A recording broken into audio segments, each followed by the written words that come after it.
Monsieur le Président, bonsoir. Bonsoir. Vous dirigez, Félix Tshisekedi, un des États majeurs de l'Afrique, 100 millions de concitoyens, c'est le plus grand État francophone du monde, acteur mondial important avec la Chine, la Russie, la France d'abord, votre visite ici à Paris, Paris qui vous soutient contre les menées du Rwanda. Vous insistez souvent sur le deux poids, deux mesures dans ce qui se passe en Ukraine, en Palestine, chez vous. Précisez en quoi?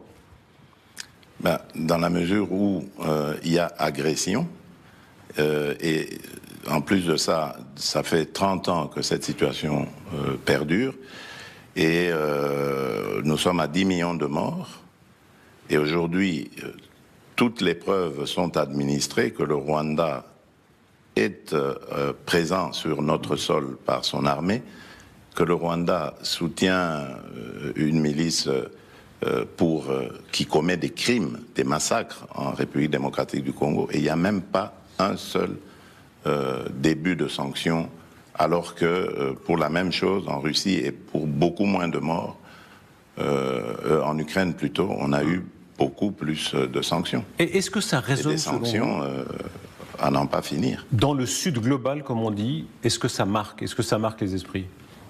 Cette différence, selon vous? Bien sûr, mais il y a un sentiment d'injustice et surtout de mépris vis-à-vis de nos victimes. C'est ça qui joue parfois sur la diplomatie, sur la considération qu'ont les Africains, par exemple, vis-à-vis des politiques occidentales. Et c'est très mauvais parce que ça nous met mal à l'aise, nous qui voulons l'amitié, la coopération avec tout le monde. Le lien personnel avec Emmanuel Macron, c'est un président qui connaissait l'Afrique déjà avant. Est-ce que ça compte? Eh ben ça, je ne sais pas. Il faudrait peut-être lui demander. Vous l'avez observé, vous? Ce qui est vrai, c'est que nos relations sont excellentes. Donc, j'ai pas à lui demander s'il avait l'expérience de l'Afrique ou pas. Je suis africain. Dès le premier jour, il m'a considéré comme un ami, parfois il dit même frère. Donc voilà, il n'y a pas de raison de douter de son approche positive et respectueuse vis-à-vis de l'Afrique.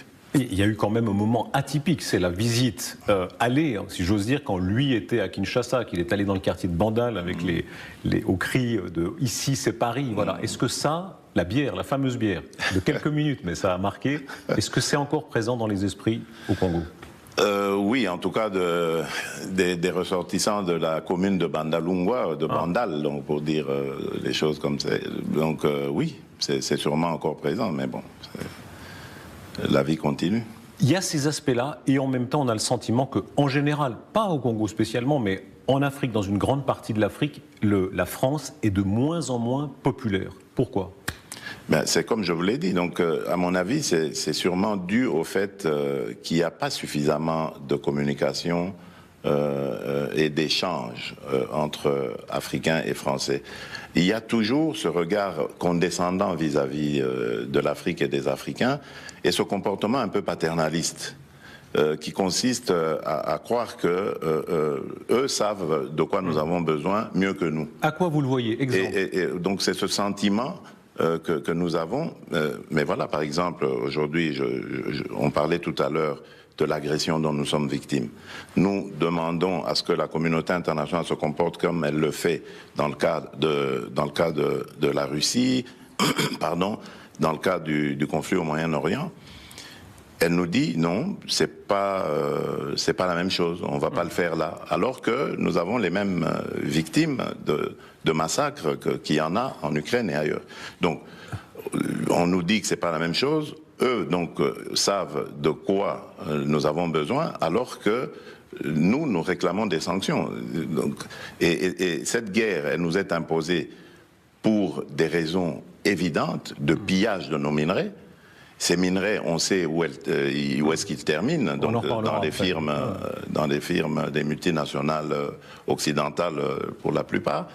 Donc c'est connu et on ne sanctionne pas ni les firmes ni le pays qui s'adonne à ces pillages. Sur la France, Monsieur le Président, est-ce qu'il y a une fatalité? On voit la France qui recule avant-hier au Mali, hier au Niger, demain peut-être ailleurs. Est-ce que c'est une fatalité de l'histoire? Je crois que il y a eu un défaut de compréhension de l'évolution des choses en Afrique. Vous savez, aujourd'hui, l'Afrique, c'est une population qui est à plus de 60% composée de jeunes, dont l'âge oscille entre 0 et 30 ans. Chez vous? C'est la jeunesse, oui, chez nous c'est encore peut-être même plus.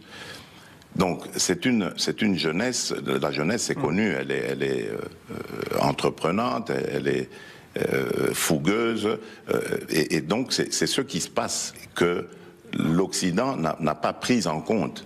Aujourd'hui nous vivons à l'heure du téléphone portable, d'Internet, tout se sait. Le monde est devenu un village. Donc il ne faut pas penser que les Africains, eux, ont raté le monde, ont raté l'histoire, comme a dit une certaine personnalité. Voilà, ce n'est pas vrai tout ça. Nous sommes dans l'histoire et nous faisons l'histoire. Est-ce que la colonisation pèse encore? Vous entendez ces discours à Paris de certaines personnes? J'ai parlé de condescendance, et justement, je crois que ce sont les restes de ce comportement colonialiste qu'il y a eu dans le passé. Il y en a qui en sont encore nostalgiques, ou peut-être dans leur subconscient, ils le font sans le savoir, mais c'est exactement ce à quoi nous avons l'impression. Donc nous le percevons comme ça, et je vous ai parlé de cette jeunesse fougueuse et entreprenante, et bien voilà, c'est elle qui explose face à de telles situations. Les anciens colonisateurs font un travail historique, notamment la France, important, mais souvent ne franchissent pas le stade des excuses. Est-ce que ça changerait quelque chose pour vous? Est-ce que pour la Belgique, pour vous, l'ancien Zaïre, la Belgique, les crimes commis du temps de Léopold, le roi Léopold notamment, est-ce que des excuses changeront les choses? À mon avis, non. Mais si elles sont faites, pourquoi pas? Mais pour moi, le plus important, c'est de réajuster le point de vue, la manière d'aborder la coopération, les partenariats, ne plus nous considérer comme des sous-hommes, mais nous regarder comme de vrais partenaires avec qui on peut faire affaire positive, constructive, et non pas toujours comme de dominé à dominant. Hein, donc, mais Monsieur le Président, ça, si c'est reconsidéré, je crois que ça peut changer les choses. Comment comprenez-vous que, apparemment, la Chine ou la Russie, qui ne sont pas des régimes démocratiques, eux, arrivent à progresser en Afrique? Mais parce qu'ils ne viennent pas avec cette approche-là. Ils ne viennent pas avec cette arrogance, cette façon de donner des leçons. Qui est frustrante, en fait. Vous voulez dire que les Chinois ou les Russes se comportent mieux que nous, occidentaux, actuellement, selon vous? Mais bien sûr. On ne comprend pas très bien les réalités africaines. Et c'est vraiment dommage, parce que moi, j'ai toujours dit que l'Europe, par exemple, c'est le meilleur partenaire de l'Afrique. Par son histoire et aussi par sa position géographique. Nous sommes deux continents qui sont très proches. Mais c'est étonnant de voir comment nous sommes très loin par rapport aux cultures. Mais comment, pardon, Monsieur le Président, comment soutenir ça? On ne peut pas comprendre qu'on vienne nous donner des leçons, par exemple, sur les droits de l'homme.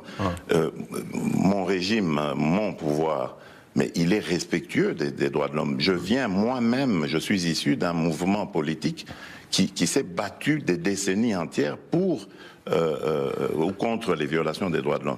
Mais lorsque nous arrivons et que il y a la justice qui arrête des personnalités, quelles qu'ils soient, parce qu'elles ont commis des fautes, et qu'on nous donne des leçons, on vient nous... Alors que ça se passe de la même manière ailleurs. Ici, en France, on a arrêté, on a poursuivi des journalistes, c'est arrivé. Mais quand ça arrive au Congo, ça y est... Peut-être en France, mais pas dans la même mesure que dans l'immense dictature chinoise ou en Russie. On parle de la RDC ici. Mais Monsieur le Président, que répondre à ceux qui vous diront, très bien, mais ça n'est pas moral. La Chine, c'est une dictature colossale. Les Ouïghours, l'apologie des crimes de Mao... moi, je ne suis pas là pour parler de la Chine. Ça ne vous gêne pas? Je suis désolé. Je ne suis pas là pour donner mon opinion sur la Chine. La Chine, elle fait ce qu'elle veut de ses concitoyens.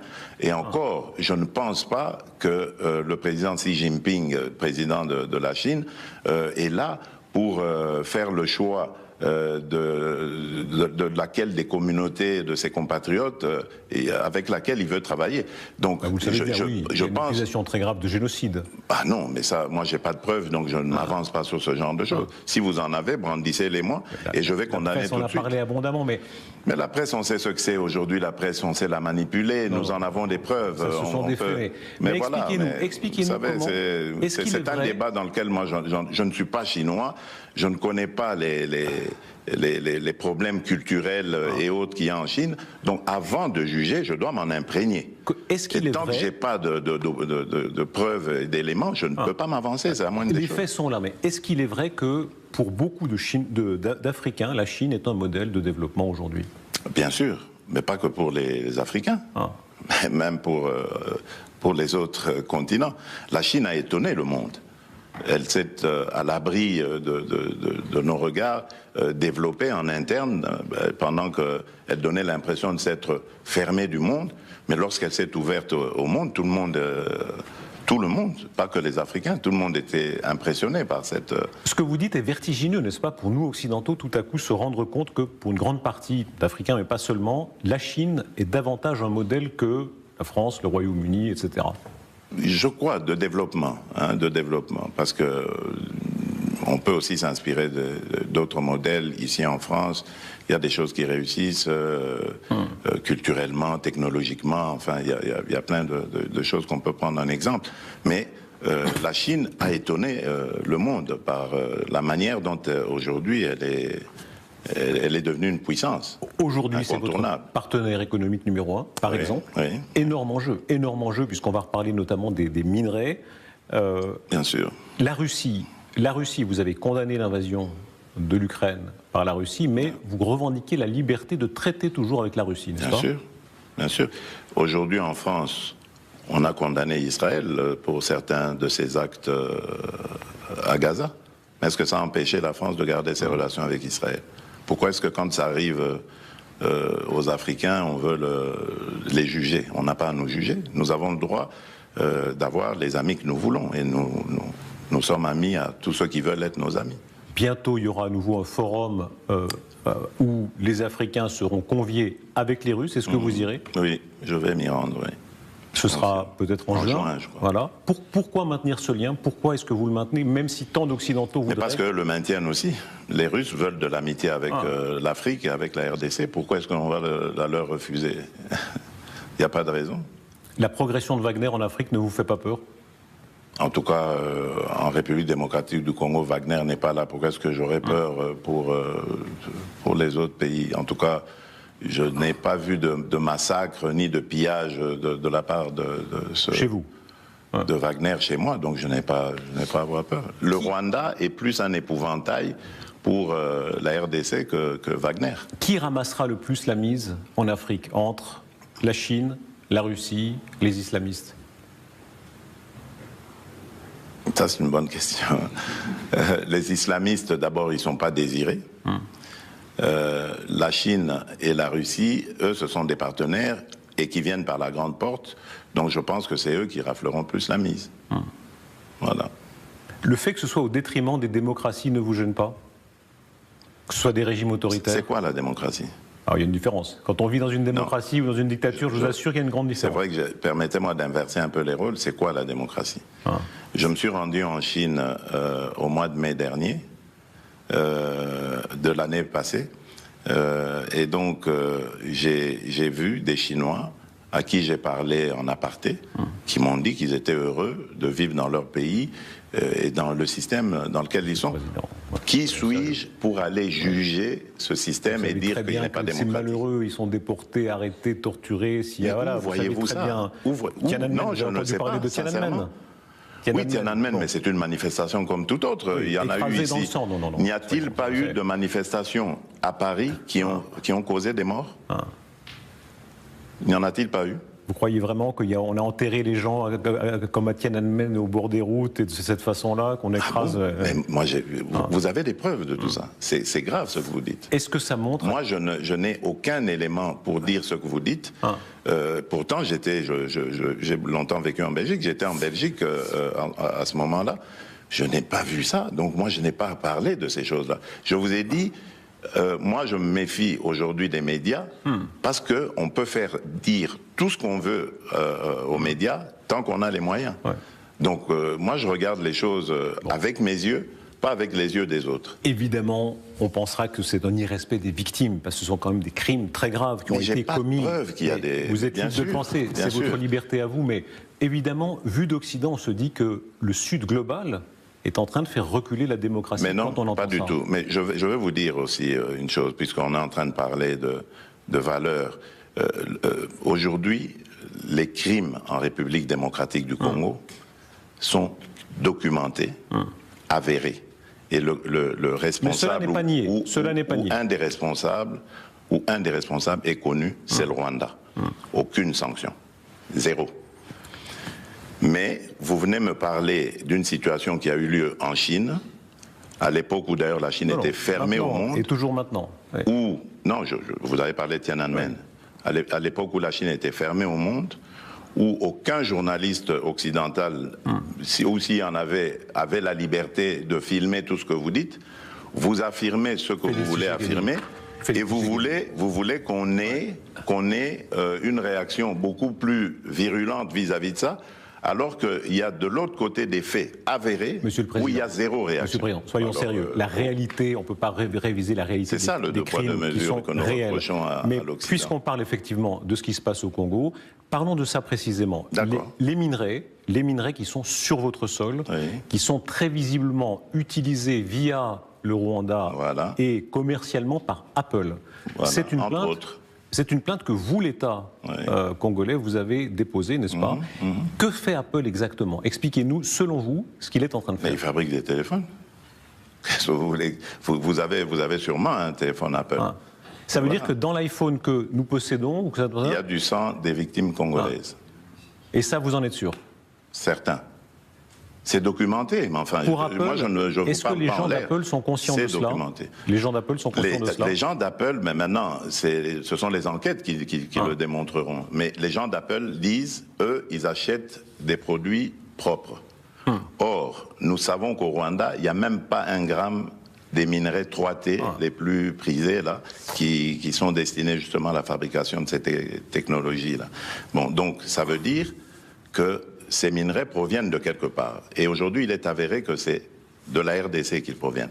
Ils arrivent au Rwanda, il y a des ONG qui sont complices avec le régime rwandais, qui commencent simplement la vérification sur le lieu d'entreposage, et non pas le lieu d'origine de ces produits. C'est-à-dire les mines congolaises, dans lesquelles on accède après avoir violenté, massacré des Congolais. Vous mentionniez tout à l'heure le lien que vous maintenez avec la Russie. On va voir ce qui se passe lors du débarquement ici, en France, si les Russes viennent, qui vient, etc. Pour vous, est-ce que Vladimir Poutine peut rester pleinement dans le jeu international comme tout président? Pourquoi pas? Qui suis-je, moi, pour dire que Vladimir Poutine n'a pas le droit d'y être? C'est ça ce qu'on après l'agression de l'Ukraine. C'est ça qu'on vous reproche. Mais pourquoi vous ne le faites pas en Afrique? Pourquoi vous ne dites pas que Kagame ne soit plus président au Rwanda? Parce qu'il massacre des Congolais. Lui, au moins, c'est prouvé. Mais faites la même chose et on sera quitte. Voilà. L'invasion de l'Ukraine est prouvée aussi. Je ne pense pas qu'on puisse douter de ce qui s'est passé en Ukraine. Voilà, oui, mais là aussi, Poutine a des raisons. Il avance ses raisons. Pourquoi est-ce que vous ne voulez pas l'entendre et vous voulez entendre Et vous reconnaissez les raisons de Poutine? Non, c'est pas mon... Je vous rappelle que la RDC a condamné l'invasion de l'Ukraine. Et nous sommes un des rares pays africains à l'avoir fait. Donc, comprenez-moi, je suis en train de vous expliquer ici que ce que nous reprochons souvent aux Occidentaux, nos amis occidentaux en Afrique, c'est la condescendance, c'est ce 2 poids 2 mesures. Quand la faute est commise en Occident, c'est normal, c'est juste un impair.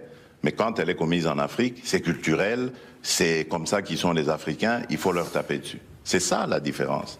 Félix Tshisekedi, il y a eu un moment incroyable, c'était avec M. Le Drian. Quand il avait parlé lors de votre élection de compromis à l'africaine, vous l'avez un peu brossé, oui, vous êtes parlé depuis lors? Oui. C'est pardonné? Oui, c'est fini ça. C'est normal, hein, c'est encore une preuve de condescendance. Je vous ai dit, lorsque il y a les élections aux États-Unis, vous voyez avec George Bush et Al Gore, ce scandale, il n'y a pas de compromis à l'américaine. À Kinshasa, j'avais parlé des morts qu'on avait ressuscités ici pendant que c'était Tibéri. C'était Tibéri, je crois, qui était... La mairie de Paris. La mairie de Paris. Ça, il n'y avait pas de compromis à la française. On a fait voter des morts pourtant. Mais lorsque ça arrive en Afrique et qu'il y a quelques irrégularités, ça y est, les Africains... Voilà. Et ça, c'est mal perçu par nos populations. Un mot de conclusion, s'il vous plaît. 100 millions de Congolais, vous êtes le plus grand pays francophone du monde. Kinshasa, la plus grande ville francophone du monde. C'était Paris en d'autres temps. Hein. On a là, en ligne de mire, le Dôme des Invalides, là où gît Napoléon. Quelle leçon historique vous en tirez de ce grand mouvement démographique qui fait que... De chez nous. Oui, que la France rapetisse et que l'Afrique grandit. À mon avis, c'est l'évolution démographique qui en est à la base. Donc, nous étions, et je crois que nous sommes encore un continent sous-peuplé, et aujourd'hui, nous sommes en train de le repeupler par nos citoyens. Donc, à mon avis... il faut laisser les choses se faire comme ça. La puissance ira avec, la puissance économique, politique, toute la puissance ira avec. Avec le développement démographique. Je pense que si on nous laisse faire vraiment les choses telles que nous voulons les faire, entre Africains, les choses pourraient évoluer. Il y a beaucoup de potentialités en Afrique. La première, c'est cette ressource humaine, cette jeunesse entreprenante, ingénieuse, et qui a besoin justement d'être encadrée et accompagnée. Et je crois qu'avec ça, nous aurons... en tout cas, nous donnerons rendez-vous, nous serons présents au rendez-vous du développement. Oui. Monsieur le Président, merci beaucoup. C'est moi qui vous remercie.